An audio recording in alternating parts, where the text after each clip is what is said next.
legendary folk singer and activist Pete Seeger died in January 2014 at the age of 94. For nearly 7 decades, Pete Seeger was a musical and political icon who helped create the modern American folk music movement. In the 1940s, he performed in the Almanac Singers with Woody Guthrie. Then he formed the Weavers. In the 50s, he opposed Senator Joseph McCarthy's witch hunt and was almost jailed for refusing to answer questions before HUAC, the House Un-American Activities Committee. Pete Seeger became a prominent civil rights activist and helped popularize the anthem, "We Shall Overcome." He was also a vocal critic of the Vietnam War and inspired a generation of protest singers. Later in his life, Pete was at the center of the environmental and anti-nuclear movements. With his wife, Toshi Seeger, Pete Seeger helped found Clearwater, a group to clean up the Hudson River in New York. Toshi Seeger died last year, just weeks before their 70th wedding anniversary. In 2009, Pete Seeger and Bruce Springsteen performed Woody Guthrie's "This Land Is Your Land" on the steps of the Lincoln Memorial at an inaugural concert for Barack Obama when he first became president. Pete Seeger last joined us on Democracy Now! In August of 2013. We'll play highlights from that interview later. But first, I want to turn to Pete Seeger in 2004 when he joined us in our Firehouse studio. I asked Pete Seeger to talk about his time serving in the military during World War II. I first wanted to be a mechanic in the Air Force. I thought that'd be an interesting thing. But then military intelligence got interested in my politics. My outfit went on to glory and death, and I stayed there in Keesler Field, Mississippi, picking up cigarette butts for 6 months. Finally, they let me know, yes, they'd been investigating me, opening all my mail. Pete Seeger, when you came back, they continued to investigate you. Well, I have assumed most of my life that if there wasn't a microphone under the bed, they were tapping the phone from time to time and opening my mail from time to time. Who knows? But it was more than that, wasn't it? Well, sometimes they'd have picket lines out, but you know, in a crazy way, all it did was sell tickets. I remember one concert did not sell out. My manager said, "Pete, we should have gotten the Birches to picket you, then it would have sold out." I'm looking at a transcript of the House Un-American Activities Committee, August 18th, 1955, when they started off by saying, Mr. Tavener said, "When and where were you born, Mr. Seeger?" You actually answered that question. Well, I wish I could had been more, spoken up more. I just did what my lawyer, a very nice guy, says. Don't try to antagonize him. Just don't answer these questions, because if you answer this kind of question, you're going to have to answer more questions. Just say you don't think it's legal. Well, I said I think I got a right to my opinion, and you have a right to your opinion, period. And so eventually I was called up and sentenced to a year in jail, but my lawyer got me off on bail. I was only in jail for 4 hours, and I learned a folk song. They served us lunch, a slice of bread and a slice of bologna and an apple, and the man next to me was singing, "If that judge believes what I say, I'll be leaving for home today." The man next to him says, "Not if he sees your record, you won't." But that's an old African melody, you know. It's in many, many African-American folk songs. Now, you were sentenced to a year in jail? And a year later, the appeals court acquitted me. Ironically, the contradictions of life still amaze me. The judge who acquitted me, the head judge, there were 3 judges, head one was Irving Kaufman, the man who sentenced the Rosenbergs to the chair 10 years earlier. But he acquitted me. He said, "We are not inclined to lightly disregard charges of unconstitutionality, even though they may be made by those unworthy of our respect." However, I feel that both my wife and I feel we're lucky to be alive and lucky to be on good terms with our neighbors. And in the little town where we live, people shout out, "Hi, Pete. Hi, Toshi." And I wish I could live another 20 years just to see things that are happening, because I believe that women working with children will get men to wake up to what a foolish thing it is to seek power and glory and money in your life. What foolish thing. Here we are. There's a politician in my hometown, a very nice guy. He used to be a shop steward for the union in a local factory, but for 20 years he represented our town in the county legislature. And he said, "Pete, if you don't grow, you die." 1 o'clock in the morning, I sat up in bed and thought of the next question. If that's true, if you don't grow, you die, doesn't it follow the quicker you grow, the sooner you die? Nobody is facing up to that question, but it's very definitely true. Now, the first step in solving a problem is to admit there's a problem. Then we can argue about ways it could be solved. I suppose one person say, well, let a few people have trillions of dollars and the rest of the people obediently do the work, and the people in charge will see that everything is done right.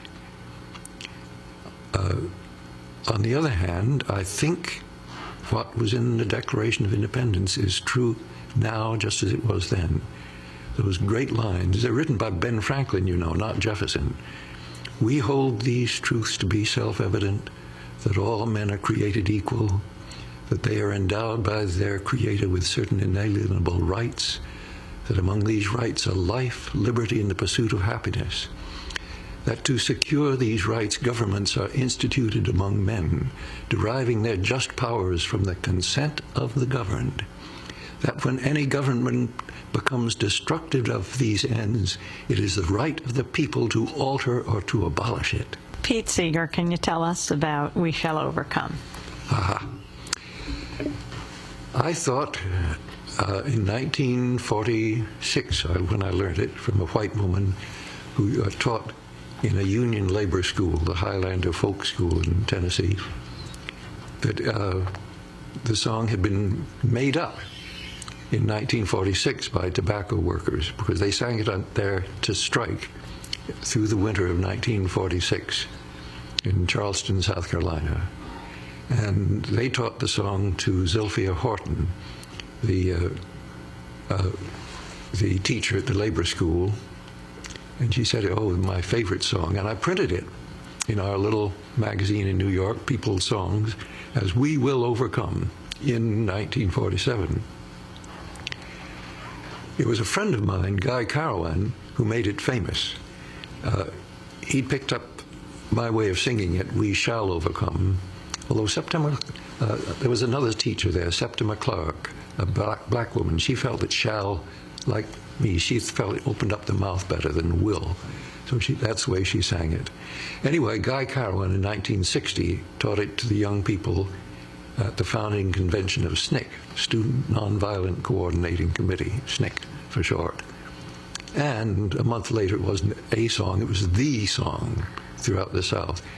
Only 2 years ago, I get a letter from a professor in Pennsylvania who uncovered an issue of the United Mine Workers Journal of February 1909.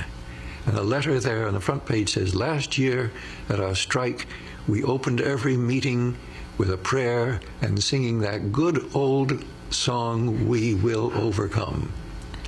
So it's probably a late 19th century Union version of what was a well-known gospel song. I'll overcome, I'll overcome, I'll overcome someday. You sang it for Martin Luther King? In 1957, I went down to Highlander. Zilphia was dead, and Miles Horton, her husband, said, "We can't have a celebration of 25 years of this school without music. Won't you come down and help lead some songs?" So I went down, and Dr. King and Reverend Abernathy came up from Alabama to say a few words. And I sang a few songs, and that was one of them. And Braden drove King to a speaking engagement in Kentucky the next day, and she remembers him sitting in the back seat saying, "We shall overcome." That song really sticks with you, doesn't it? But he wasn't a song leader. It wasn't until another 3 years that Guy Carawan made it famous. 1967, you made your stand against the Vietnam War clear on the Smothers Brothers Comedy Hour.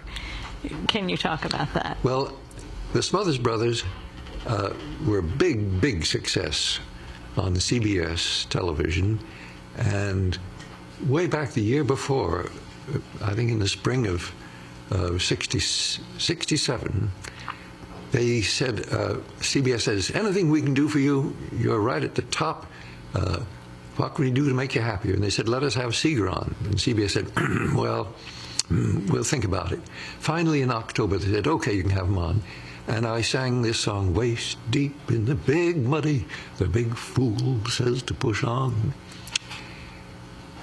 The tape was made in California, flown to New York, and in New York they scissored the song out. And now the Smothers Brothers took to the print media and said, CBS is censoring our best jokes. They censored Seeger's best song, and they got some publicity. And during November, December, January, the arguments went on. Finally, in February, late January of 68, CBS said, okay, he can sing the song. On 6 hours' notice, I flew out to California. I remember singing a batch of songs from American history, songs from the Revolution. Why come ye hither, redcoats, you mind what madness fills? In our forest there's danger in our hills, for the rifles, the rifles in our hands shall prove no trifle. I think I mentioned the hit song of 1814. It was the hit song. Oh, say, can you see? And the song of the Mexican War, green grow the lilacs, all sparkling with dew, a love song. That's why Yankees are called gringos in Mexico, from that song. And, of course, the Civil War, several good songs, not just Battle Hymn of the Republic, but a batch of them. The Spanish-American War, Oscar Brand taught me this song. American soldiers in the Philippines were singing, damn, damn, damn the Filipinos, cross-eyed Kakiak ladrone, and beneath the starry flag civilize them with a crag and go back to our own beloved home. I didn't sing that. But along come modern times, I sang Waist Deep in the Big Muddy, and this time only a station in Detroit cut it out. But the rest of the country heard it, so 7 million people heard it. Who knows? Later that month, in late February, Lyndon Johnson decided not to run for re-election. Song would be probably just one more thing. I honestly believe that the future is going to be millions of little things saving us. I imagine a big seesaw, and at one end of this seesaw is on the ground with a basket half full of big rocks in it. The other end of the seesaw is up in the air. It's got a basket 1/4 full of sand. And some of us got teaspoons and we're trying to fill up sand. A lot of people are laughing at us. They say, oh, people like you have been trying to do that for thousands of years, and it's leaking out as fast as you're putting it in. But we're saying we're getting more people with teaspoons all the time. And we think one of these years you'll see that whole seesaw go zoo in the other direction. And people say, gee, how did it happen so suddenly? Us and all our little teaspoons. Now, Grant, we got to keep putting it in, because if we don't keep putting teaspoons in, it will leak out, and the rocks will go back again. Who knows? Do you see those cracks, those places today in mass media? I know you don't watch TV and all that, but, for example, you going on Smothers Brothers, do you think that it is as constricted today? Not as constricted, no. There's all sorts of little things going on. I understand this program may be on some TV stations. I've got to find out where, when, so I can see it. You're right, I don't look at TV much except to check on the weathers for my skating rink. And I'm a readaholic, I'm a magazineaholic. I get 40 or 50 magazines a month. And read music magazines, environmental magazines, union magazines, civil rights magazines. Who knows? That's Pete Seeger in our Firehouse studio 10 years ago in 2004. We continue remembering Pete in his own words and song.